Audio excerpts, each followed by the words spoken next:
Buenas de nuevo. Hoy tenemos como un encore, una segunda parte, porque tuvimos unos problemas técnicos la vez pasada.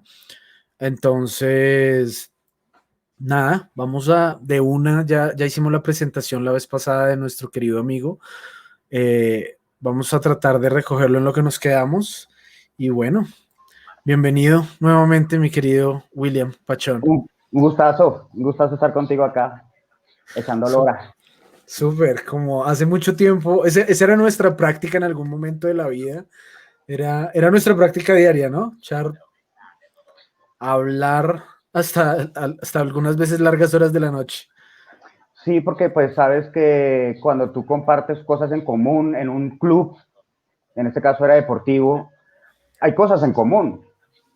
Entonces uno hace amigos, uno hace amistades, uno no puede, no es como un robot que va, entrena y se va y al otro día vuelve, sino que uno crea vínculos emocionales con sus compañeros y los clientes van a los sitios porque crean vínculos emocionales con el sitio y con el coach. ¿Sí? Es como Así una es. peluquería, como una Así peluquería es. porque él te cuida, el peluquero me refiero, él te cuida, él de pronto te habla, ¿sí? De pronto te escucha y eso crea un vínculo. Y en este medio, en donde los entrenadores a veces se vuelven psicólogos, nutricionistas, traumatólogos, son como todo un poco, sin saber nada, ¿sí? Sino vagamente por encima, Sí. pero uno no lo brinda con uno no lo hace con un aspecto técnico, sino como, hey, es un amigo, eres un amigo, yo tengo esta experiencia, puedes hacerlo por este camino. Entonces se va creando ese vínculo emocional y por eso es que salíamos así, pero más allá de eso, es que Juan Miguel Iturralde nos ayudó bastante en el tema deportivo del jiu-jitsu brasilero. Él traía consigo una manera de hacer jiu-jitsu. Por ejemplo, él criticaba un poco los jiu-jiteros que eran tatuados, malotes, y él tenía ya, donde él entrenaba, donde él era profesor, tenía muchachos que no tenían tatuajes, que eran niños de papi y mami, sí, y que eran unas bestias luchando.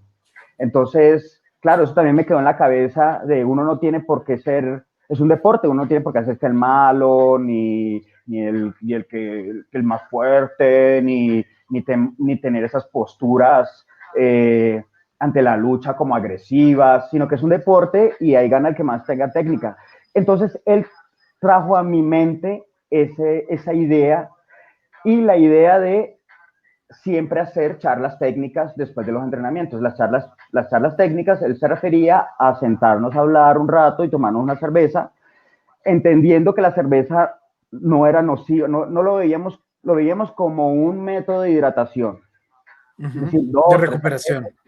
dos, tres cervezas, nos quedamos hablando un rato como amigos y también yo tenía ese interés por saber él qué pensaba, escuchar sus historias de Jiu-Jitsu, cómo llegó, sí, cosas así, porque yo también estaba ávido por aprender. Entonces yo tal vez transmití un poco eso cuando yo empecé a dar clases. Tú sabes que Pero te iba a decir, pero espera un momento porque te me adelantas un montón en la historia cuando ya sí, llega Juan Miguel Iturralde. sí, lo que pasa es que de ahí viene el tema de las charlas, de quedarnos un rato, de hablar y de crear ese vínculo, porque ese vínculo venía ya bien impregnado a mí de yo verlo de una persona que tiene éxito en el deporte. Tal vez él no como atleta, pero sí como empresario, porque te voy a decir, las escuelas que él tiene, él vive muy bien en Guayaquil, producto de esto, y yo quedé como que, wow, yo quiero estar así. Sí, pero sí, me adelanté un poco Un al tema. pocote. Sí. Un poco tote, porque de hecho te iba a decir, me acordé la vez pasada con el programa que estamos haciendo con Pablo, que entrevistamos a Carlos Barreto, Sí, y él dijo algo muy bacano y dijo, Juan Miguel Iturralde me enseñó por qué esto era el arte suave, o sea, cómo disfrutar del jiu-jitsu y no everyday porrada, marica, nos tenía jodidos un montón de cosas, pero ya quiero llegar allá, ya vamos a llegar a ese punto de la historia porque tú hiciste parte importante de esa historia acá en el país. Sí. La vez pasada veníamos hablando de por qué, básicamente, por qué te gusta ser máquina, de dónde venía todo eso.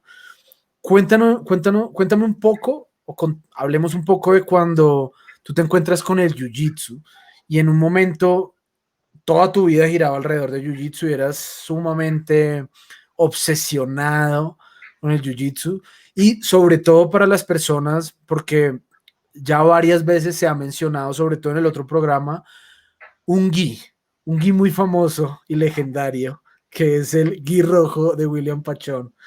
Sí, Entonces, todavía lo tengo. Fue el segundo kimono que yo adquirí. Yo empecé con un kimono de karate. Yo no sabía que me iba a enfrentar. Ese fue el consejo que me dieron para empezar, porque me lo iban a romper. Me dijeron, si tú compras un kimono, te lo vamos a romper. Mientras que tú empiezas a aprender a tapear, tienes que usar algo, porque a mí me daba como pena cuando empecé de usar el mismo kimono. Yo sentía que no era, que no me lo había merecido todavía. Pero me dice, no, póngase un kimono y una cinta blanca de cualquier cosa y así empecé yo. Y ese, en realidad, tal vez fue mi primer kimono de Jiu-Jitsu brasilero. Hice toda una gestión porque en el país no había tiendas de Jiu-Jitsu, no había nada.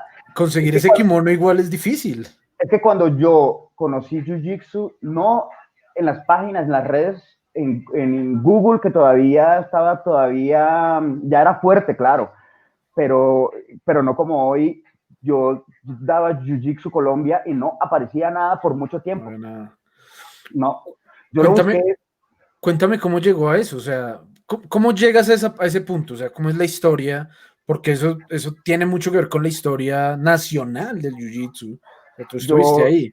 sí, yo, después de pasar de ese tema de boxeo que te conté la otra Ujú. vez, pues yo quería practicar un deporte también de contacto. Pensé en judo, pero los horarios no me servían, me gustaba mucho el judo, sobre todo que no tiene golpes a la cara. O sea, básicamente no quería que ya me dieran en la jeta. Sí, ya no Sí, quería ok. sentir eso, ya lo había sentido, no lo quería volver a sentir, no como deporte. Entonces yo estaba buscando algo como de wrestling, algo así, pero los horarios no me servían y por mucho tiempo lo estuve buscando, casi por un año, hasta que una vez volví a entrar a Google y encontré que había un sitio que lo dictaban. Bueno, yo llegué al Jiu-Jitsu o lo conocí porque pues vi UFC, ya, como casi llegamos todos. Y ahí Ujú. había una herramienta, un arma que era realmente efectiva a la hora de un combate. Entonces yo dije, bueno, yo quiero saber y me empecé a interesar por los Gracie, leí, me gustó y por eso fue que empecé a buscar. Ya, ahí se fue como yo llegué a él. Pero después de yo teclear en el computador Jiu-Jitsu Colombia, encontré que había un sitio en el centro de alto rendimiento, ahí en las 50, Ujú. eh, que existía. Entonces yo llamé, me dijeron que sí, que costaba tanto, y yo fui y empecé a practicar, y desde ahí, por muchas semanas y muchos meses, fui de domingo a domingo. Entonces yo me encontré allá con que el uso, yo no tenía ni idea, parce, de verdad, yo no tenía ni idea de nada, pero me parecía súper interesante porque había bastante gente en las clases y la gente era muy cordial, era muy marcial, estaba muy preocupada por cómo me sentía, cómo estaba al final de la clase, y al otro día yo estaba ávido por aprender, y después empecé a conocer un grupito de participantes que me parecieron súper chéveres, honorables y muy interesantes. Conocí a Gio Espinosa, conocí a Miguel Salgado, que hoy en día tiene su propia escuela, que es Cinta Negra. Ujú. Conocí ahí bueno, conocí un grupo de personas, ¿sí? Conocí a Charlie, ¿sí? A Carlos Quintero lo conocí ahí, lo conocí después, pero conocí a alguien que se le denomina como el ídolo, y también Sí. ahí lo conocí ahí, y nosotros A nos hicimos amigos. Germancho. Sobre todo es porque ese grupito que estaba entrenando en ese momento vivían todos en el norte. Entonces, cuando salíamos a coger Transmilenio, o Gio llevaba carro y él me acercaba, y yo vivía en el norte, entonces él me acercaba y yo iba para mi casa. Entonces también se creó ese vínculo porque estaba muy cerca. También otro vínculo es que Gio es un nerd de las artes marciales mixtas y de las artes marciales, y él me invitaba casi cada 8 días a su casa a ver peleas que le había grabado. Tenía una biblioteca de peleas, loco, impresionante, de jiu-jitsu. El man era un amante del jiu-jitsu, un estudioso del jiu-jitsu. Él te anotaba las técnicas, se preocupaba por eso, por los detalles. Entonces, Bacano. me hice muy amigo de ellos, seguí practicando y de ahí nació toda la cosa. O sea, de ahí de haber empezado a practicar en el centro de alto rendimiento, en la carpa famosa, con Arturo Soler, ¿sí? Y Wilson Alzate, que eran mis profesores. Ahí también conocí a César. César después se convirtió en una llavería y en un amigo, y era mi profesor, perdón. Él me daba clases todas las noches. Como que Wilson daba unos horarios y él otros horarios, y después yo me fui sintiendo más identificado con César, porque el estilo de César sí iba más hacia el jiu-jitsu brasilero y hacia la competencia. Él tenía otra mentalidad competitiva, él tenía otros métodos. En cambio, Wilson venía de una historia de judo. Entonces, claro, él nos enseñaba bastante judo, hacíamos muchos ejercicios muy parecidos porque es un deporte de agarre de kimono, entonces los lanzamientos. Y judo tiene una lucha en el piso. Entonces, claro, Wilson se defendía súper bien en el piso, él era nuestro maestro y no teníamos ninguno, ni Gio, ninguno teníamos oportunidad con Wilson. Wilson era muy bueno, nosotros y todos los muchachos que estaban ahí como coach o hacían parte del staff en el centro de alto rendimiento. Pero desafortunadamente en el camino me di cuenta que a ellos les faltaba Ya ellos como daban lo que... jiu-jitsu. Sí, ellos daban jiu-jitsu. Y sí, ellos daban jiu-jitsu. No puedo decir que no me daban jiu-jitsu. Sí me daban jiu-jitsu, pero era otro tipo de jiu-jitsu. Y yo me di cuenta que eso no era lo que yo quería hasta que yo conocí el profesor de Juan Miguel Iturralde. ¿Cómo lo conocí? Porque en el centro de entrenamiento nos dijeron, tenemos un torneo en un mes, prepárense porque va a venir gente de todos los países, son 2 días de evento. Entonces, cuando yo fui allá, yo veía que Soluso se quejaba mucho de las reglas, no tenían claro las reglas porque, claro, Soluso estaba muy casado con la IBJJF, con las reglas de la IBJJF. Claro. Él creía que esas reglas eran la verdad absoluta y se las trataba de impregnar al torneo, que fue un error porque una vez va a torneos donde las reglas no son las mismas de la IBJJF. Total. Pero en Claro. ese momento yo veía que él era una autoridad porque él se paraba en la mitad del escenario de todos los atletas y decía, eso no, ¿cómo no van a valer esa técnica en cinturón azul si eso, a ver, eso no atenta contra la seguridad, esto no es así, ¿qué están haciendo? ¿Tú te acuerdas más o menos eso qué año era? Es que todo estaba muy nuevo. Digamos, lo Yo, que hemos hablado ya con Wilson y todo esto es, claro, no era una vaina de que ellos de malos hacerlo, sino, parce, es que no había más. O sea, no había más, no había más. era lo que se iba aprendiendo en el camino. Eso más o menos qué año era. Eso fue en el 2007, yo entré en el 2007. Sí, bueno, esa parte yo sí se la puedo discutir un poco a Wilson y es que él sabía lo que nosotros queríamos y si el staff hubiese sido un poco más humilde al decir, yo no soy una cinta negra de jiu-jitsu brasilero, pero mariscos, tenemos todas las intenciones para aprender aquí, o sea, no hubo esa actitud, sino que ellos sí querían sentirse al frente de nosotros como los máster, ¿sí? Los máster con su cinta negra y parado y cubierto y no habla y no pide permiso para salir al tatami, o sea, con todo el reglamento de la marcialidad. ¿Sí? Y él se paraba al frente cuando me di cuenta que él no era cinta blanca en jiu-jitsu brasilero. Solo ese detalle, pero yo aprendí mucho de él. Por él fue que hoy en día tal vez hago lo que hago. César también me enseñó un montón. Yo no puedo ser desagradecido en ese sentido. Yo duré en el centro de alto rendimiento bajo la tutela de Wilson y todo este clan como año y medio tal vez. Eso fue como año y medio y yendo todos los días, es que no había un día que no falta, es que allá abrían todos los días y todos los días yo iba y daban clases seguidas, entonces hacían, por ejemplo, el sábado daban clases de 8 a 9, de 9 a 10 y 10 a 11 y yo me chupaba todas las clases, sí, porque me gustaba mucho el deporte y yo sentí que estaba aprendiendo, ¿sí? Estaba aprendiendo con gente que sabía, con Gio, con no sé qué, pero yo también no veía a Gio como muy a la crítica de lo que se estaba dando, sino que él estaba conforme. Bueno, pero después de esto, después de que conocí a Soluso y fui esa noche del torneo, cuando finalizó el torneo, a hablar con él, a sentarnos, a tomarnos una cerveza, él me explicó, él me explicó algo que yo no sabía, me explicó de dónde vino Jiu-Jitsu, quién eran su sensei, por qué lo que se estaba viviendo en el centro del rendimiento Era diferente. no era el Jiu-Jitsu brasilero que yo buscaba, yo buscaba el brasilero.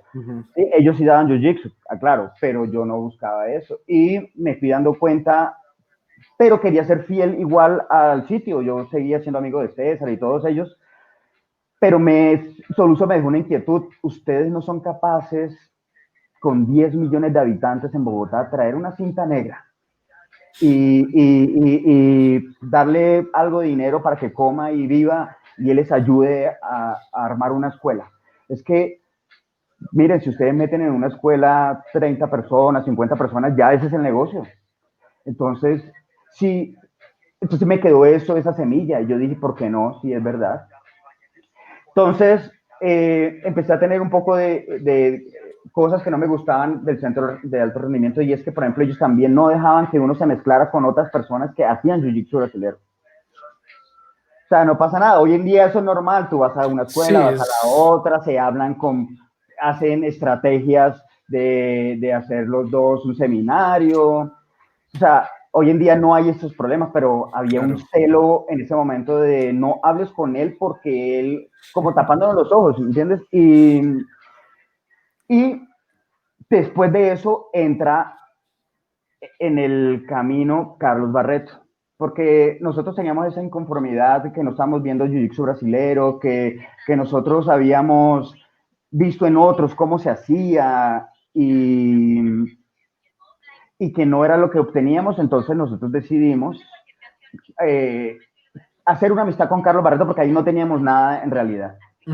Yo directamente fue el que lo primero lo contactó por Face, tuve un par de conversaciones con él todavía seguía en Panamá, él me dijo que iba a estar en un tiempo en Medellín, que cuando llegara a Medellín él me avisaba, y un diciembre el hombre llegó, fue en diciembre del 2008, el hombre llegó y yo quise entrevistarme con él en Medellín y fuimos y armamos un seminario con 5 personas, dentro de esa estaba Gio y otros parceros ahí, que creo que hoy en día no practican, y hicimos un seminario de cinco días más o menos, de unos días, fueron varios días, en la casa de él donde se estaba quedando en Medellín, y yo dije, esto es lo que Soluso hacía, sí, esto es. Esto es lo que yo venía buscando hace tanto tiempo. Sí, él era cinta púrpura, obviamente nos dominaba, sabía mucho, también tenía historia, su escuela tenía historia, sus profesores tenían historia, entonces también estábamos muy encantados con los que nos ofrecía Carlos, Claro. pero hasta ahí solo era una amistad.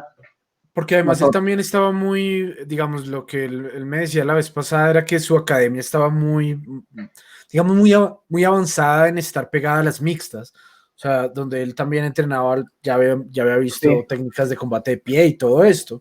sí, Que lo que tú dices era el boom en el sentido en que la gran mayoría iniciamos fue porque el jiu-jitsu se veía en las mixtas. sí, correcto, fue por las mixtas. Yo fui a la Ujú. escuela de él en Panamá, tuve la oportunidad, y él fue en algún momento, creo que profesor de esa escuela, o sea, él también tenía la experiencia de dar clases, que eso no es fácil, tú puedes ser buen atleta, pero de pronto no enseñar Claro, bien.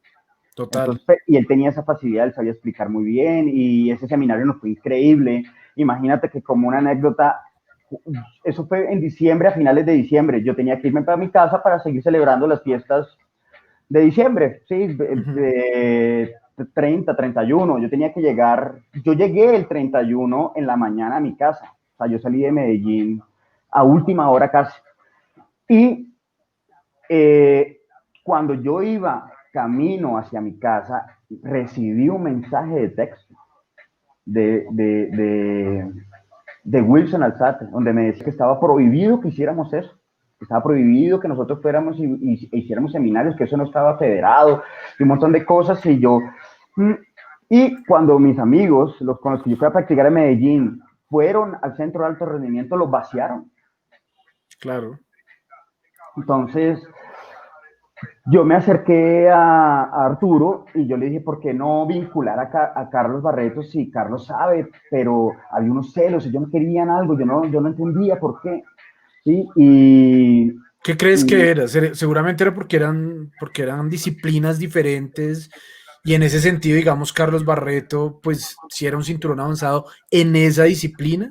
yo lo que creo es que Arturo estaba muy temeroso en ese momento porque él había hecho una cosa que no es fácil, ¿sí? Federar un deporte, eso no es fácil. Y él Nada lo fácil. hizo, lo logró, lo logró. Lo único que él tenía que hacer era como presidente de la federación, era unir esos pequeños clanes que se iban armando y tratar de involucrarlos a todos. Pero él no, él lo que hizo fue cerrarse y cerrarse y cerrarse y todo el que llegaba a querer ayudar, cintas avanzadas que querían ayudar al deporte, a subir el nivel, él lo rechazaba. Y eso también me molestó un poco. Entonces, nosotros hablamos con Gio y hablamos con ellos, con Arturo y con el señor Wilson, y dijimos que íbamos a montar un club en el norte, pues para no seguir yendo al centro de alto rendimiento, no, habían suficientes deportistas viviendo en el norte con el que nos podíamos construir eso y queríamos construir con todas las de la ley, con un presidente, un tesorero, todo eso lo estábamos haciendo. Ujú. Pero, y Carlos se empezó a vincular más a nuestra escuela, o sea, venía a Bogotá, pasaba un fin de semana con nosotros, se iba, entonces fuimos creando un vínculo y ellos se fueron enterando de esta cosa y hasta que nos sacaron del aire. Yo una vez fui al centro de alto rendimiento y básicamente, ponle que yo fui 6 meses después de esto que te acabo de contar y cuando yo llegué me mandaron un mensaje diciéndome que yo debía dinero de las mensualidades de tales. Y yo dije, pero si yo no he venido aquí, las debes. Y si quieres practicar acá, tienes que pagar. Entonces, yo no volví más al centro de alto rendimiento. Entonces, por eso se creó como una especie de, como una barrera Ok. entre estos muchachos y yo, porque no hubo un buen lenguaje. Lo que nosotros queríamos era practicar jiu-jitsu. Eso era todo. A nosotros no nos interesaba ser el presidente de la liga, a nosotros no nos interesaba nada de eso. ¿Sí? Lo Claro, pero único, eso no quiere decir que no se tuviera que tener en cuenta del otro lado, me imagino yo. sí, entonces yo creo que fue como que eso, como que el deporte estaba nuevo, como que la federación estaba recién armada, como Claro. que entonces habían celos y nosotros queríamos practicar jiu-jitsu y queríamos aprender de Carlos, porque Carlos traía algo que no nos estaba enseñando la federación. Y armamos el club, no legalmente, nosotros nos fuimos, pagamos una arriendo a un sitio y mostramos las intenciones a la federación de montar un club y ellos no pusieron barreras, la verdad, en ese momento. Sí, yo lo recuerdo claramente y nosotros decidimos seguir trabajando con Carlos, ellos nos rechazaron por completo y comenzamos una nueva etapa con Carlos. Carlos, al principio él era de una marca, tú sabes que eso lo de las en algún momento, inclusive hasta para nosotros era importante como el sello que nos representaba y todo eso. Claro. Y Así es Carlos como atacó llega, así es como llega Gracie Barra a a Colombia. correcto, pero él decía, Definitivamente. mira, no, yo no soy su profesor de tiempo completo. Carlos fue honesto en ese sentido, eh, poner una marca a personas que a la distancia no está bien. Entonces, por un tiempo trabajamos así, como que éramos, inclusive buscamos nombres como macacos, jiu-jitsu e hicimos Andrés Ulloa, que hoy es cinta negra de la mano de Carlos Quintero. Él diseñó el muñeco y mandamos a estampar algunas cosas, creo, si no estoy mal, y salimos a competir así, inclusive a Medellín. En Medellín ya estaba creciendo porque él se encargó, porque Medellín creció más rápido, llegó más gente que le gustaba el jiu-jitsu, la verdad, y se Claro. crearon 2 o 3 escuelas allá, cuando en Bogotá prácticamente no había ninguna, solo estaba la federación, te lo Que juro. pero eso pasa un montón, ¿no? Medellín suele tener un crecimiento mucho más prolífero que a veces Bogotá, en ese sentido, comparando esas dos. Orden, mujeres, clima. Ahí Sí, está.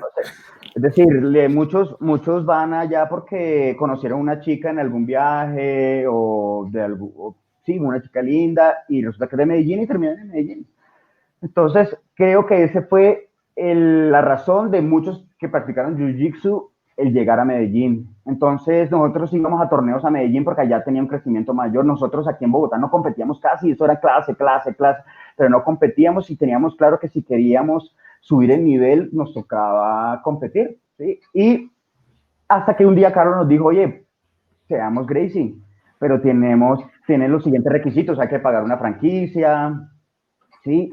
Vamos a trabajar así, yo vengo cada rato, yo les hago los ascensos, no solamente yo soy seminario, sino que traigo más gente de Grecia Ibarra, y así se hizo, el man trajo gente de Grecia Ibarra a darnos seminarios, en un sitio, parce, chiquitito, en Cedritos, donde daban taekwondo y nosotros ahí subarrendamos el espacio y ahí empezamos a hacer jiu-jitsu como negocio porque más gente se interesó al vernos allá y Ujú. que no eran de los poquitos que iniciamos, que comenzamos en la federación, sino que eran de Cedritos, eran amigos de alguien de ahí, entonces empezamos a cobrar una mensualidad, entonces ahí ya lo vimos como un negocio.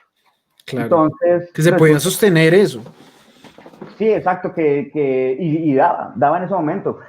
Y yo siempre tuve una, un ideal desde muy joven y era que chévere la gente que vive de un hobby. Entonces me interesó mucho la historia de Orlando, el clavadista caleño que vive en Ujú. Hawái, ¿sabes? ¿Duque? Y ¿Orlando sí, Duque es? Ujú. sí, Orlando Duque, y yo veía que el man, la historia de vida que el man tuvo y que hoy en día era patrocinado por Red Bull y que vivía entrenando todo el día. Yo dije, uy, qué chingón va a ser así. Y a través del Jiu-Jitsu se puede decir que yo cumplí un poco esa fantasía. O sea, Ok. yo en algún momento sí viví del Jiu-Jitsu por las diferentes formas como yo recaudaba, pero vivía de él. Sí, competía y viajaba y Pero, todo. pero ya vamos a llegar a ese punto, que a mí me interesa Sí. bastante. Cuando es que tú empiezas a... Te voy a preguntar, en esa historia, en qué punto entra Octagon ahí? Bueno, yo trabajaba cerca a Octagon y yo puedo decir que Gio fue mi parcero del alma desde el principio. Y yo me enteré que a él lo buscaron a través de redes, creo que de Facebook, que estaban buscando un profesor de Ujú. Jiu-Jitsu. Y, por cierto, yo conocí a Pablo en el Centro de Alto Rendimiento una noche, un día que fue, bueno, ahí ya te cuento la historia después. Ok. Y y yo creo que él fue y buscó al centro de alto rendimiento. Creo que puedo asegurar que Pablo lo hizo y que no encontró una respuesta positiva o algo le pasó con el que no se sintió bien con los del centro de alto rendimiento y buscó a Gio. Y Gio, nosotros ya estábamos en Cedritos, donde te digo, en el sitio de taekwondo, y Gio me dijo, estoy dando clases en un sitio de artes marciales, es súper chévere, y yo fui a ver, a Ujú. querer ayudarle como un asistente. Entonces, Sí. bueno, William, muéstrame un rollito, bueno, William, y por un tiempo él como que le dio pereza o se le presentaron algunas cosas, porque la verdad es que ir a Octagon a dar clases, y te lo digo ahora, Sí. era frenar un poco el avance porque se dejaba de entrenar en Cedritos, que era donde ya Claro. había algo de nivel, ahí algunos sabían algo, alguna cosita, ¿sí me entiendes? Entonces, como que se frenó ese avance y yo creo que Gio pensó en eso y él decidió seguir dando clases allá en Cedritos. Mientras tanto se quedó Charlie y otro pelado allá dando clases, mientras que Yo te, Gio estaba dando clases en Octagon y yo como trabajaba cerca, él me hizo la propuesta, me dijo, marica, gánate esa plata que me está pagando Octagon a mí, cógete ese grupo, a ti te gusta, y yo, listo, yo me quedo ahí. yo te conocí ahí cuando empezaste a ir de asistente. Ah, Y oh, recuerdo, mi primera clase, recuerdo, nunca se me va a olvidar en la vida, porque yo creo que como todos, yo fui como, no, yo quería aprender mixtas y todo este cuento, y yo medio entrenaba en la casa viendo videos que bajaba a internet y todo el cuento. Cuando esto pasó, empecé a ir un montón, y listo, la primera clase de Jiu-Jitsu, recuerdo lo siguiente, la gente se va a acordar de mí cuando diga esto, a un mancito como de una estatura media, bien peinado, de gafas, con un traje, así, un man que uno ve en la calle y uno dice, este man, este man lo roban en la calle, marica, este man lo roban en mm, la calle.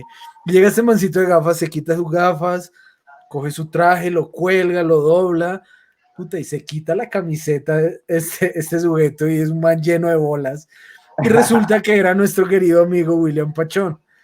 Sí, Y no era profesor, o sea, eso mismo, yo me acuerdo que a mí me intimidó un montón el primer día porque yo decía como, marica, ¿quién se iba a imaginar que este man de gafas, de todo el cuento, era tremenda máquina? Y yo creo que eso a mí me gustó un montón, porque era decir, parce, definitivamente acá esto no es lo que uno está acostumbrado a imaginarse o a pensar que hace un peleador, que hace alguien que lucha, que hace alguien que básicamente es un peligro en la calle sin que te des cuenta. sí. En algún momento de la humanidad tú representabas ese, ya no tanto, pero en algún Sí, no. momento cuando te vestías de traje, yo creo que nadie se imaginaba que eras un arma mortal. Pues, eh, ¿qué te digo? Yo, pues trabajaba en un banco, me tocaba ir de corbata y yo salía de mi trabajo para dictar las clases en Octagon y pues eso era como mi overall de trabajo, ¿sí? Por eso llegaba yo de corbata y fue un paso difícil porque cuando yo salí del banco, que una vez Recursos Humanos me sacó una carta y me dijo, bueno, parce, te tenemos una propuesta para que te retires, pero me tienes que dar una respuesta ya, una oferta económica, me dijeron, sí, Ujú. en un documento, y no puedes salir de esta sala hasta que me digas o sea, si la quieres, la tienes que firmar ya, si no, te hacemos otra contrapropuesta que no puede ser favorable para ti tal vez. Entonces piénsalo bien y yo dije que sí de una, entonces inmediatamente al día o al otro día, fui y hablé con Gio y le dije, me pasó esto, tengo dos caminos, o sigo trabajando por el mismo, por la misma línea en la que venía, que era de oficina y tal, o yo tengo un capital ahí y hacemos una inversión y constituimos un gimnasio donde paguemos un arriendo para nosotros dar clases todo el día. O sea, no solamente Porque, en las noches, porque sino dime si me todo el equivoco, día. en ese momento igual en el banco sabían que tú ya empezabas, porque tú empezaste a competir, a viajar, a entrenarte, el banco sabía y a veces te apoyaba, ¿verdad? Una vez me apoyó, una vez yo le mandé una carta al presidente del banco cuando todo el mundo me dijo que no lo hiciera. No, no, ¿qué te vas a poner con esas? Hasta mi jefe le tuve que decir, mi jefe directo, y le dije, mire, yo voy a pasar una carta al presidente para que usted sepa. Me dijo, yo creo que eso le diga nada, eso no va a pasar nada con esa carta. Yo, bueno, listo, no, pues le voy a mandar. Y se la mandé y, oh, sorpresa, que el man me respondió y le llamó mucho la atención la solicitud, nadie lo había hecho en la historia del banco y yo creo que eso fue lo que marcó la pauta y yo me le metí por el lado de cumplir los sueños, ¿sí? De hacer los sueños realidad y tal, y tuve entrevista con recursos humanos antes de que me giraran ese, y me patrocinaron una ida a Brasil para un torneo. Y Entonces, qué pasó en esa ida a Brasil? marica, la cagué. La cagué porque, mira, la verdad es que muchas cosas nosotros las aprendimos a pulso. Eso Fue te iba a nuestra, decir, eso te iba a decir, o sea, más allá de burlarme de ese momento que la vez pasada hablando con Charlie, creo que fue que nos acordamos un poco de ese día, es que era muy distinto como es ahora, muy, muy diferente, la escena del deporte en ese momento era muy distinta y todo se iba haciendo como aprendiendo en el camino, todo tocaba aprenderlo en el camino y no, cuéntanos ahora sí qué fue lo que pasó. nosotros no teníamos esa persona de atrás con la experiencia para decirnos, oye, si vas a competir en este peso, tienes que hacer esto unos días antes o el mismo día, o sea, nosotros no sabíamos qué comer antes de la competencia, no sabíamos a qué hora, o sea, teníamos muchas dudas, era la primera vez que realmente competíamos en un evento de esa magnitud en donde yo veía hileras de áreas de combate, ¿sí? Y eso era una fábrica y donde el estadio estaba lleno de gente, todas practicantes de Jiu-Jitsu, o por lo menos conocedores. Eso fue una cosa que me impresionó cuando fui a Brasil, que había gente que no practicaba, o sea, que no sabía que era jiu pero que le gustaba el deporte como un futbolista, como alguien Claro, que no lo fanático. practica profesionalmente, pero pues lo entiende y le hace barra y todo. Y yo llegué a Brasil y la verdad es que llegamos no llegamos afinados. nosotros llegamos ahí como por nuestra suerte, mañana llegamos a ver qué es lo que pasa, ¿será que desayunamos? No, no desayunemos porque tengo que cortar peso y tal. Y cuando yo llegué al torneo, llegué también tarde porque nos perdimos, no, eso fue una locura. Y cuando yo llegué, me estaban ya llamando al área de combate. Y yo llegué, presenté mi cédula, me pesaron y por unos gramos no me dejaron competir. Yo le dije al man, hey, déjame 10 minutos, yo salto cuerda y yo lo bajo. Y el man me dijo, no, el otro año será. ¿Sí? Entonces me fui y en ese momento yo me fui con Gio para Brasil y él sí compitió, le fue súper bien. Eh, lo que él nos enseñaba, porque prácticamente Gio después se convirtió en mi profesor, lo puso en práctica ahí. Pero una cosa que me marcó ese día fue que estaba Soluso allá, Soluso en Brasil, ahí en ese estadio, y el man me preguntó, amigo, ¿ya combatiste? Yo le dije, no, me quedé por el peso. Y el man me hizo una cara como que, y se fue, parce. Porque el pensamiento de Soluso era que uno tenía que ver esto como si uno fuera un profesional. Claro. Uno no puede dejar esas cosas al aire y es algo que de verdad, él dice que no, eso no puede pasar. Que un atleta no dé el peso, que no luche, eso no puede pasar. Y uno de sus alumnos allá le pasó casi que lo mismo y lo que hicieron fue cambiarle el kimono con el que se pesó. Un kimono más liviano. El man dijo así como que, oye, ve, cómprate ahí arriba, que te están vendiendo kimonos, cómprate uno light. Y el man lo compró y se pesó y dio. Y yo dije, esas son las cosas que yo no sabía. O sea, esas son cosas que, Claro. puta, que no, nadie me decía. Entonces, bueno, volví a Colombia con el rabo en las tres patas, porque sabía que la oportunidad de ir a Brasil no iba a ser fácil después, porque pues cuesta mucho, cuesta muchísimo dinero ir y darse el gustico. Entonces, pero igual yo llegué y le di gracias al presidente, le eché otra vez, obviamente no le dije eso, le dije que había competido, había perdido y tales, pero y que me gustaría que ojalá se pudiera seguir patrocinando para estos eventos, pero no, ahí quedó la historia con el No banco, pasó. pero bueno, y yo creo que todo eso fueron experiencias que nosotros fuimos acumulando y que a la final nosotros fuimos cediendo a los que venían. Nosotros después nos fuimos volviendo más expertos en otras cosas, visualizamos cómo montar torneos, empezamos perdiendo los primeros torneos, pero después fuimos eficientes en eso, entonces quisimos institucionalizar un torneo para Bogotá con Gio, entonces estuve con él y nos fue muy bien con eso, porque nosotros vimos cómo se manejaba en la IBJJF y yo creo que no todos los que querían practicar habían tenido la oportunidad, colombianos que estuvieran viviendo en Colombia, pues, Sí. de salir a esos eventos a competir. Entonces, lo único que se daban ahí como que el gustico eran los de la federación, los del Centro de Alto Rendimiento, los de la carta. Ellos sí viajaron, ¿para qué? Iban varias veces. Sobre eso hay historias que no quiero contar, pero básicamente así fue que yo llegué a Octagon, me enamoré, me entendí muy bien con Pablo. Pablo tenía una visión del negocio súper chévere que yo quería también modelar en el sitio que yo estaba conformando. Yo me dediqué a eso, o sea, yo me levantaba todos los días muy temprano a abrir el gimnasio, a tratar de hacer clases allá y hasta la noche que cerrábamos, que era 10, 11 de la noche, que tales. Entonces, pero lastimosamente hubo una parte de mi vida que me obligó a no seguir con Octagon porque ya yo tenía un negocio Ya en tenías tu pie negocio propio, claro. y quería seguir con ese vínculo de Octagon, pero eso implicaba que yo tenía que hacer, porque yo me tenía que dar una clase casi que a las 7 de la noche en Octagon y eso quiere decir que yo me tenía que desplazar de Cedritos por lo menos una hora antes. Mejor dicho, yo me iba de mi negocio en la tarde y lo dejaba en manos de Dios o sus equivalentes, ¿sí?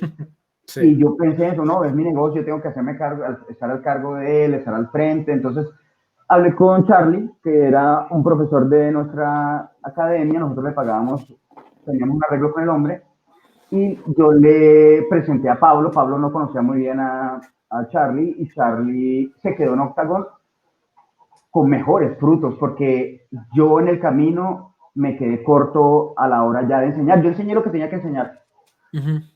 pero Charlie tenía más herramientas, más recursos, y él hizo un muy buen trabajo en Octagon, se quedó, y Pablo, yo sé que quedó muy contento con el proceso que hizo Charlie, y ahí murió mi proceso en Octagon, que casi que definió mi futuro, porque era visualizar a qué me iba a dedicar al futuro, eh, cuando yo, y que compartía con algunas personas ese común denominador que era tener un negocio Ujú. dedicado al fitness, ¿sí? Dedicado pues no importa, si es artes marciales, boxeo, pero a eso, ¿sí? Sí.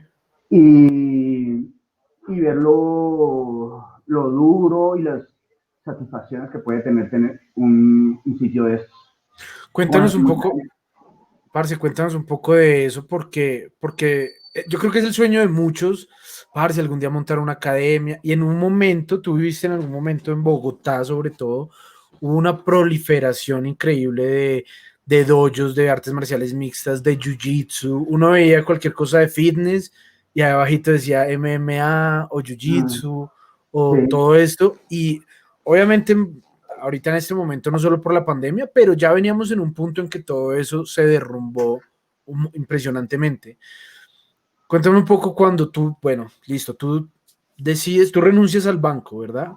Y mm, te pones de lleno en ser dueño de academia.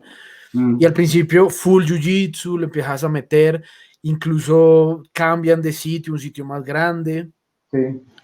¿Qué pasa en todo eso? Después tú ya empiezas a hacer más un tránsito hacia, como hacia el CrossFit, Sí, ¿cierto? pues la verdad es que el negocio tenía que dar y yo tenía que construir varias fuentes de ingresos y pues un sitio para hacer solo jiu-jitsu, un horario en la mañana y 2 horarios en la noche, como que pagar toda una mensual, todo un mes, un arriendo para eso no aguantaba, entonces tocaba abrir más negocios. Entonces yo pensé en el fitness y yo me di cuenta en algún momento que empezaba a dejar más dinero, la verdad. O sea, había más gente que quería practicar algo de fitness a Jiu-Jitsu brasilero. Tratamos de hacerlo, parce, pero no se dio, la gente no le gustaba. O sea, inclusive nosotros nos hicimos en un sitio muy transitado en Cedritos, estábamos en un ventanal, eh, en una avenida que es principal, o sea, pasaba mucha gente y ahí, aún así, había gente que se interesaba, pero no le gustaba practicar, ¿sabes? Es decir, no pegó en ese momento. Ujú. Entonces, por el fitness, yo encontré una manera como recaudar dinero. Esa fue la verdad. La otra cosa es que yo, por administrar el sitio, sacrifiqué mi vida como deportista. Porque Claro. claro, yo estaba pensando era en cómo pagar el arriendo, los servicios y tal. Entonces yo estaba más pendiente era de ese sentido que disfrutar del deporte. Entonces yo me empecé a alejar un poco como jiu-jitero en ese aspecto. Yo recuerdo mucho que en ese momento yo estaba estudiando psicología y yo llegaba cuando tenía un hueco medio después de almorzar y teníamos un momentico como para rolar un rato y chao. Mm, sí, Porque tú sí, no podías entrenar, no tenías más, pues no había más horarios tampoco. sí, Entonces sí, como que correcto. llegábamos ahí, tratábamos de entrenar lo que se pudiera y chao, nos Sí, íbamos. exacto. Entonces yo estaba ahí todo el día metido. Yo dormía ahí, almorzaba. Sí, ¿te acuerdas? Nosotros entrenábamos y después sí nos íbamos a almorzar y tal. Y, pero claro, eso no puedo echarle la culpa a nadie. Eso fue una decisión propia. ¿Sabes lo que te dije al principio? Que uno va tomando decisiones del camino, ¿sí? Y yo iba a mucha velocidad y fui tomando decisiones y hasta que me llevaron al punto en el que me alejé un poco del jiu-jitsu y me dediqué a hacer otra cosa. Sí,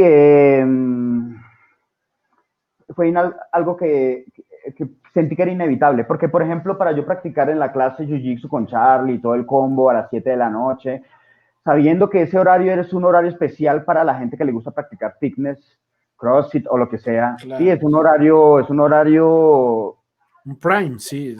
que es el que le sirve a la gente no le sirve a las 4, ni a las 3, ni al mediodía. Entonces Ujú. no podías aprovechar eso. Entonces cuando yo veía a mis amigos allá entrenando y sacándose la chucha y yo dando clase, yo sentí que ese era mi sacrificio para el deporte. O sea, que yo estaba sacrificando mis intereses personales para que los otros, y también hice un montón de cosas que hicieron parte de ese sacrificio. Por ejemplo, traje profesores del extranjero y yo los mantuve de mi bolsillo. Aquí en Bogotá, unos duraron 2 meses, otros un mes, otros más meses, pero para que mis muchachos, o los muchachos que estaban bajo nuestra tutela en el dojo, aprendieran más jiu-jitsu, o sea, subieran el nivel. Y la verdad es que sí se vio. De ahí hubo mucha gente que aprovechó bastante y cogió nivel, como lo es Charlie, como nuestro muchacho que está en El Salvador, Miguel, ¿sí? Esos muchachos cuando nosotros empezamos a traer estas personas, hubo un cambio en su juego del jiu-jitsu. Y yo ahí me di cuenta que unas palabras que me dijo Carlos Barreto un día, y yo siempre me quedé con eso, y es, ustedes no son los que van a figurar, ustedes van a ser la plataforma para los que vienen. Hubo que hacer esto para que esto despegara en algún momento. Entonces, así fue. Nosotros hicimos parte de cuando comenzó inclusive las artes marciales mixtas, porque no habían mucho tampoco, no era que sobraran academias.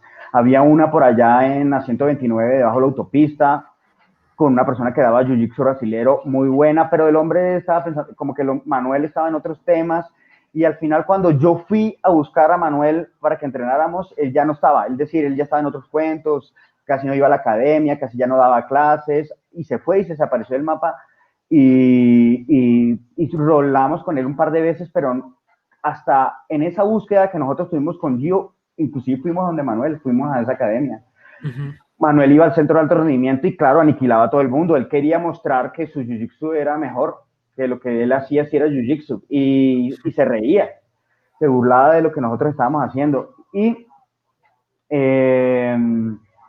no lo encontramos. Entonces, ese fue el camino que nosotros forjamos a través de haber hecho estas acciones, y se vio representado en que hoy en día, no hablo por nuestra academia, hablo por la academia que tiene Charlie hoy en día. Es una academia fuerte, es una academia que pues en algún momento yo puedo decir que pudo tener el mejor jiu-jitsu del país, un jiu-jitsu para exportar, pero la globalización, gente llegó, gente salió y buscó la información, gente empezó ya a competir por fuera, entonces se fue ganando ese nivel hasta el día que yo voy a un torneo hoy en día de Jiu-Jitsu y me sorprendo porque a pesar de nosotros haber hecho ese sacrificio, que no sé cuál es la historia de cada escuela, pero yo veo que hay un buen nivel. Eso es lo que yo veo. Sí, O sea, que total. nosotros hoy en día no tenemos una ventaja como tan competitiva, Como sino antes. como antes, sino que ahora sí es bueno, vamos a la guerra, hay Vamos más a ver. participantes, hay más categorías. Cuando yo empecé no había todo eso. Es que yo recuerdo y hablaba con alguien esa parte, nada más uno antes veía un cinturón azul y era como, wow, o sea, como ver un cinta negra, era una cosa impresionante.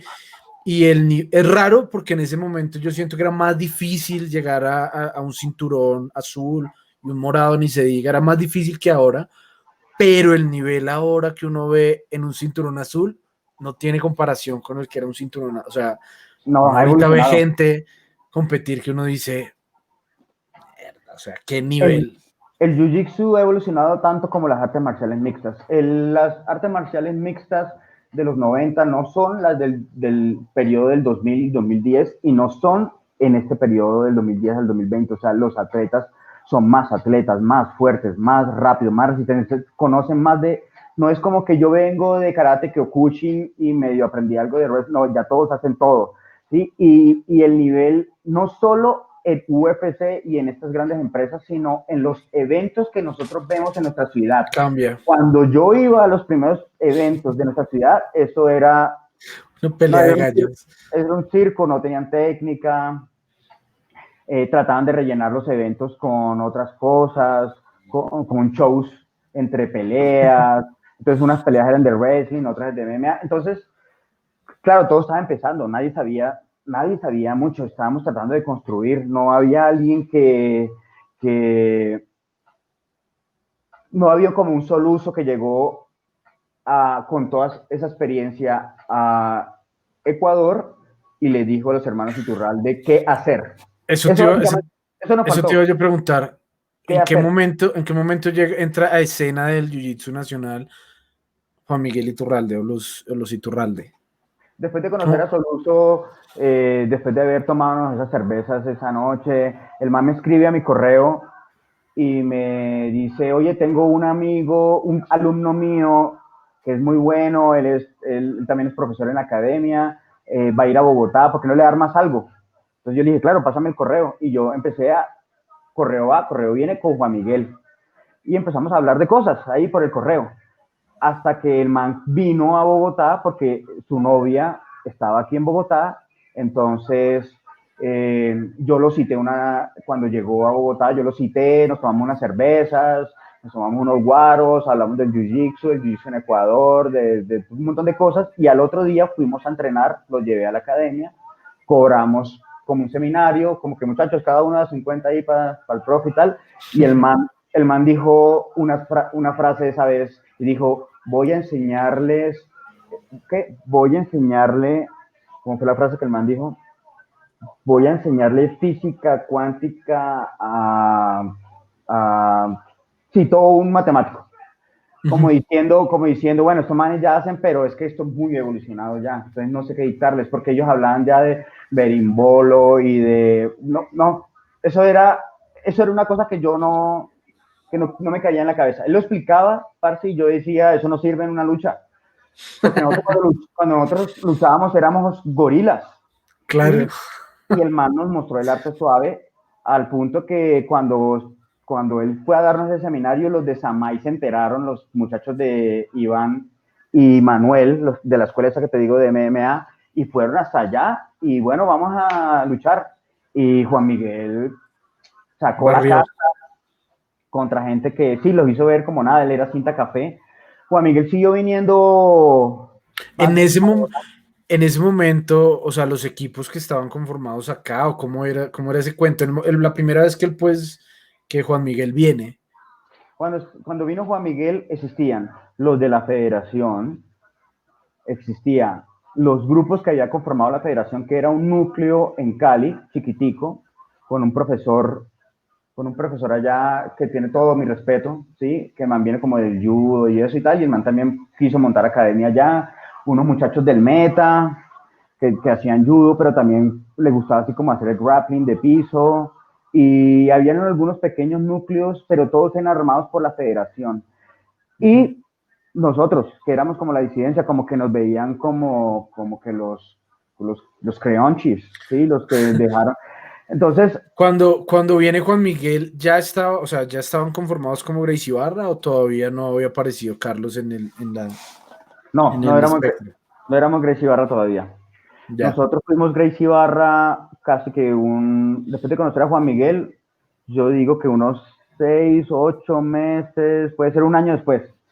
Un año después de haber conocido a Juan Miguel siguió viniendo un par de veces, nosotros a veces, para ese entonces, ¿cómo sería que Juan Miguel, no, inclusive lo llevamos a la federación, allá fuimos y el man dio unas pequeñas instrucciones ahí en la clase y tales, y había unos grupos que se estaban formando en Medellín, de un muchacho que daba clases allá, que Gio conoce, y él tenía un club de artes marciales mixtas y tenía un grupito de muchachos dentro de los cuales ahí empezó ese loquito que está en Medellín,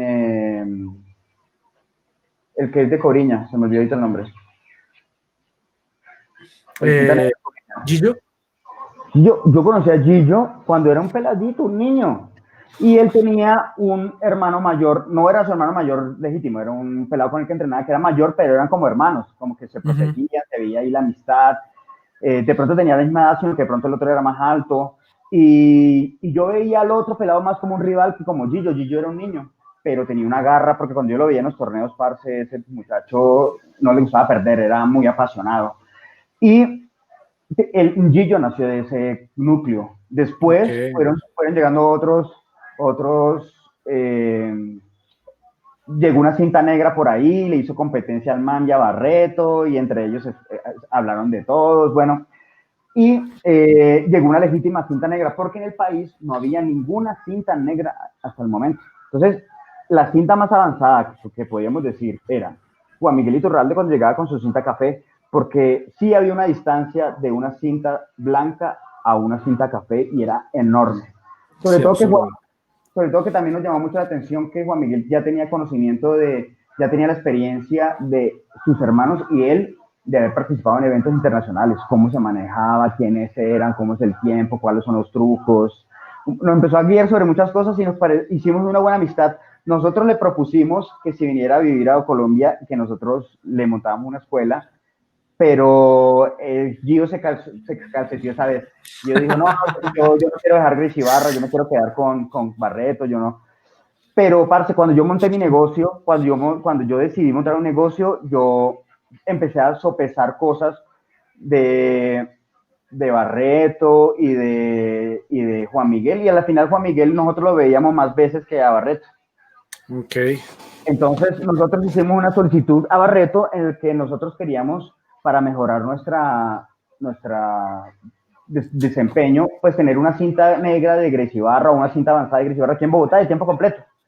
Y Barreto no quiso. El man no quiso, el man nos decía que era mejor que las cintas nacieran de aquí, que esperáramos en el proceso, que nosotros fuéramos los que, sí, que no trajéramos a nadie. Entonces también yo intuí un temor parecido al que tuvo la federación en su momento, ¿me entiendes? Ok, ok. Había como un temor ahí, Barreto empezó a montar varios sitios en Colombia y de pronto yo creo que él también sintió, no sé. Entonces, no sé. Y yo lo veía como que el man no quería tener a nadie por encima. Entonces, yo en un torneo que fuimos a Medellín, yo básicamente parchaba mucho, era con Juan Miguel, y yo le dije a Juan Miguel, parce, estoy pensando en montar una cinta avanzada en la academia. Si tú me consigues una, parce, yo me voy contigo. Y, marico, ya, el man, a los 2 meses ya me tenía una cinta avanzada en la academia. Entonces, Un cinta café. un cinta café que nos llevamos. Pero primero llevamos a Juan Miguel un tiempo y nosotros le costeábamos, o sea, le pagábamos un sueldo, arreglamos los tiquetes y arreglamos algo de dinero para que él se quedara un mes fuera del trabajo que él tenía en Guayaquil. O sea, él se comprometió a hacernos crecer. Y eh, ahí nació otra etapa de nuestro jiu-jitsu, porque era un jiu-jitsu más arte suave, más abierto, con un estilo más competitivo, y nosotros sentíamos que Juan Miguel en ese momento tenía más, era muy buen profesor para empezar, ¿sí? Ujú. ¿Qué me dijo que era muy buen profesor? Porque yo estuve con él en su academia en Guayaquil y el hombre da clases a niños, y yo creo que una persona que le da clases a niños, parce, es una persona que tiene un don para enseñar. Ok. Y él enseñaba muy bien y nos llamó mucho la atención trabajar con Juan Miguel y conocer toda su filosofía, su experiencia en el deporte, y que además sentíamos que estábamos muy cerca del origen del jiu-jitsu, porque, ¿sabes? Los profesores de él son también algo así Son como, de alto linaje, por así decirlo, dentro del por jiu-jitsu, ejemplo, sí. Marcelo García en su momento, que todo el mundo consideraba que era una bestia, pues Soluso entrenó con él. Soluso fue parte de su clase por mucho tiempo, y nos llamaba mucho la atención que Soluso nos contaba historias privadas de ahí, chismes de entre ellos, de Marcelo y tal. Entonces, la verdad es ¿Cómo que cuál? ¿Cómo cuál? Échate uno ahí, ¿cómo cuál? como que Marcelo se consiguió una veterana y lo puso a entrenar, y la pelada, él no trabajaba ni nada, sino que sí, un chismecito por ahí donde el man se consiguió una señora, se casaron y el man está muy bien, pero la Una anécdota sugar es, mami? una anécdota es que se consiguió un patrocinador para poderse dedicar tiempo completo al jiu-jitsu. Entonces, Ok. nos contaba cosas ahí como de la Meca, cómo nació, y nos sentíamos muy identificados. ¿Por qué? Porque no había nadie aquí que nos dijera esas cosas, porque aquí en Colombia Claro. ni siquiera el mismo Barreto, eh, el man como empezó como Roma a abarcar su territorio, pues ya no venía tantas veces a Bogotá, y empezamos a ver algunas deficiencias del hombre. Nuestro error, o mi error, fue no haberle dicho, sino que cuando nosotros tomamos la decisión fue cuando le dijimos, cuando Ok. nosotros dijimos, nos vamos, no se vayan, sí, ya, decisión tomada. no hubo un antes, no hubo como que habláramos con él y le dijéramos, mira, esto es lo que está pasando. ¿Qué Claro, podemos hacer?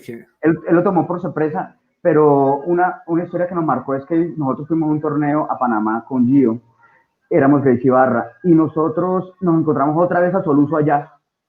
El man estaba en todos los torneos de la región, Brasil, Ecuador, sí, a todos los torneos el man se metía y se llevaba unos muchachos con muy buen desempeño en los torneos. Al donde íbamos tenían buen desempeño. Y mira que nosotros cuando estábamos en Panamá, nosotros estábamos en la grada con él. ¿Por qué? Porque la gente de Guerechi Barra nunca nos acogió. Nunca nos, venga, vénganse con nosotros, venga, vamos a tomarnos algo, venga, ustedes de dónde vienen. No, sí sentíamos mucha empatía porque Soluso fue muy inteligente al venga, Pachón, venga, siéntese aquí al lado mío, ¿cómo está? Ya va a luchar, venga, tienes que hacer esto. Nos hacía esquina. Ok. Ninguna, ni siquiera Carlos Barreto nos hizo esquina. Y nosotros cuando llegamos esa noche a la casa de Barreto, porque nos quedamos a dormir en la casa de Barreto mientras que estábamos en Panamá haciendo el torneo, dijimos con Gio, teníamos una sensación amarga en la que nosotros, nadie nos paró bola, ni siquiera el profesor de Carlos. No, no, nos sentimos perdidos allá y sentimos que Soluso fue muy habilidoso al querer buscar nuestro agrado, nuestra empatía y nos ganó.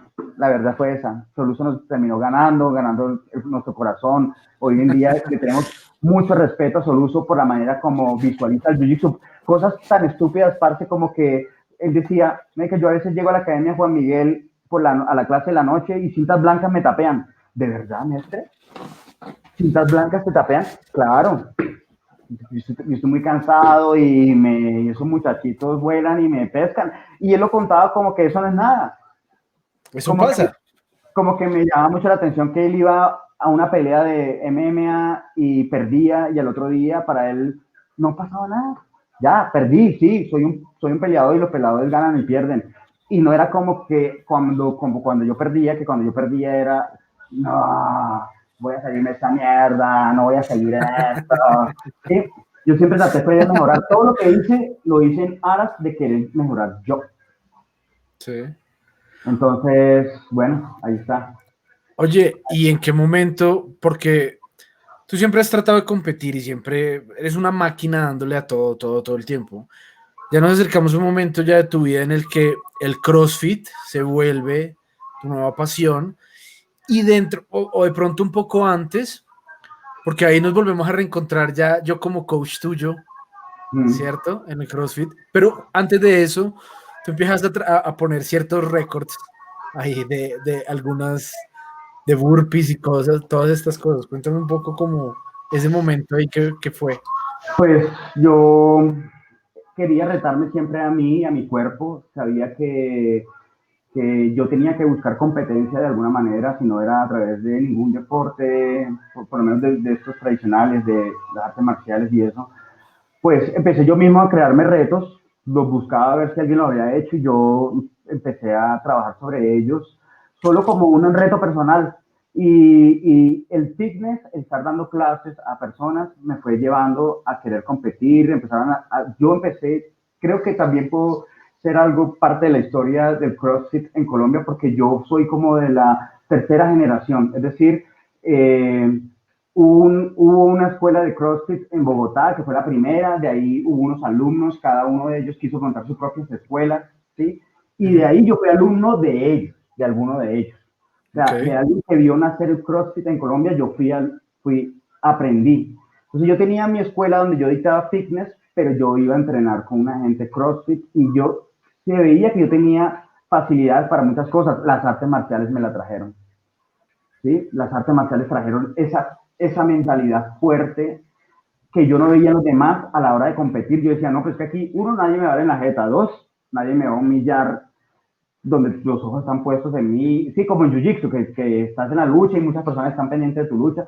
No, y aquí yo me perdía en el en el mar de atletas que hacían su trabajo, nadie estaba pensando en si el otro lo hizo mejor o no, sino en tu propio performance.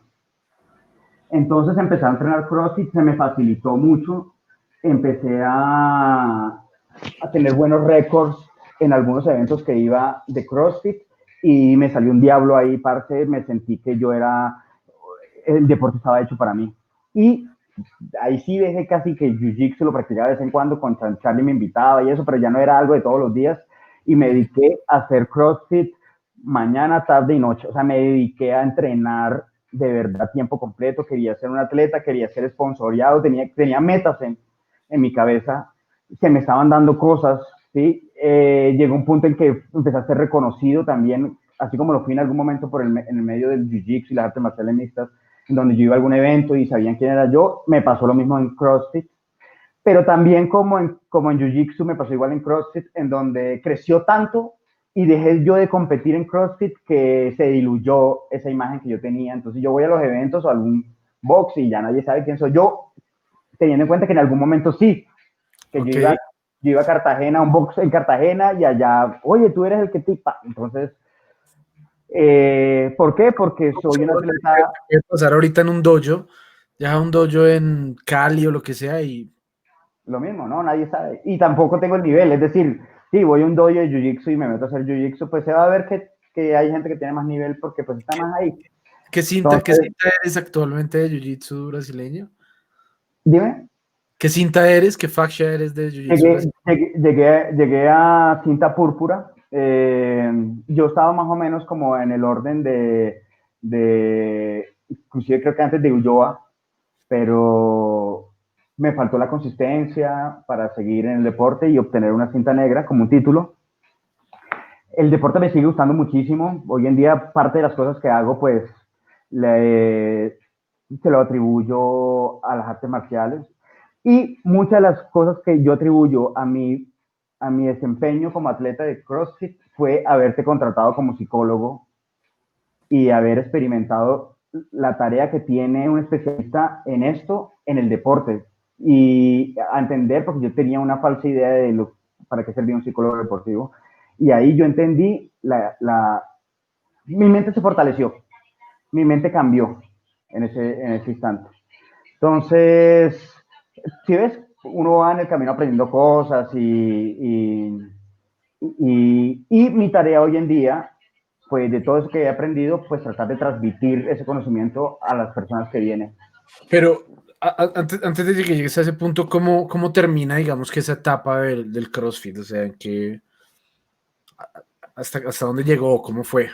No, yo tenía mi escuela, pues, tuve varios episodios personales, me separé, eh, no estaba emocionalmente bien y dejé de entrenar para competir, después me lesioné y eso truncó un poco más. Una lesión seria, una lesión de una rodilla en donde si no me opero no puedo continuar y ahí empecé a tener otra mecánica, porque yo seguí dando clases de CrossFit, pero ya no lo practicaba. Y hoy en día la visión que tengo sobre este deporte es que es otra. Yo lo que Ujú. busco en mis clientes es darles salud, ofrecerle varias cosas, disfrutar, tener una buena condición física sin lastimarse. Eh, Marica Mario, me tengo que ir. Dale, dale, dale. Oye, rápidamente, ¿qué queda en el futuro para William Pachón? ¿Todavía es posible la posibilidad de ir por esa cinta negra y Sí. bueno, seguirles brindando a las personas todo esto que has conocido a través de todo este tiempo? Eh, Jiu-Jitsu me dejó buenas cosas. Claro que quiero seguir practicando, quiero seguir. Inclusive tengo dentro de mis proyectos personales tener un espacio donde yo pueda seguir dando clases. Ahí no yo, sino donde yo esté, que se Ok. siga participando de esto y yo ser parte, también aprovechar, yo meterme a alguna clase y aprender. ¿Sí? Eso está dentro de mis planes. ¿Cuándo? No sé. Es que con esta situación de la pandemia no lo sabemos. Pero yo estuve a punto antes de la pandemia, de tener eso ya como claro. Pero pues ahorita no, ahorita todos esos planes se detuvieron. No sé qué vaya a pasar en el futuro conmigo. No sé. Por ahora, a la nueva realidad, la palabra de moda o la frase de moda, y es a través de la virtualidad. Y ya, eso. Y hablando de eso, te dejo entonces para tu clase. Sí, Qué marica, pena. tengo una clase ahorita. Tengo una Parce, clase ahorita. muchísimas gracias. Qué nota tenerte acá. Se nota que pudimos terminar de hacer, pues digamos que esta conversación, y seguramente vendrán muchas en el futuro porque no, siempre temas lo que va a haber, pero de nuevo, parce, qué nota de nuevo verte, hablar contigo, tener como recapitular un montón de historia que queda ahí. Gracias. Bueno, parce, a ti por tenerme en cuenta, por haber participado acá. Sabes que te tengo gran aprecio, que eres un amigo, que así no nos hablemos todos los días, pues, parce, cuando nos encontramos, sabes que hay una relación profunda y que la distancia a veces no deteriora, sino que cuando, ¿sí me entiendes? Cuando nos encontramos, Total. pues, hay entendimiento, de mí guardas todo el aprecio, suena lambonería, pero pues es la No, verdad, aprovecho este canal para decírtelo, marica. Y me alegra mucho, como te lo dije al principio en la introducción, esta tarea que estás, que si seguramente en algún momento vas a ver los frutos de haber hecho esto y de seguir con esa tarea de recrear la historia del deporte. severo, viejo Willy. Parce, gracias, te Qué nota, dejo. de una. Ah, Vamos, bueno, gracias a todos por estar acá pendientes. Chao, dale, pues. bye.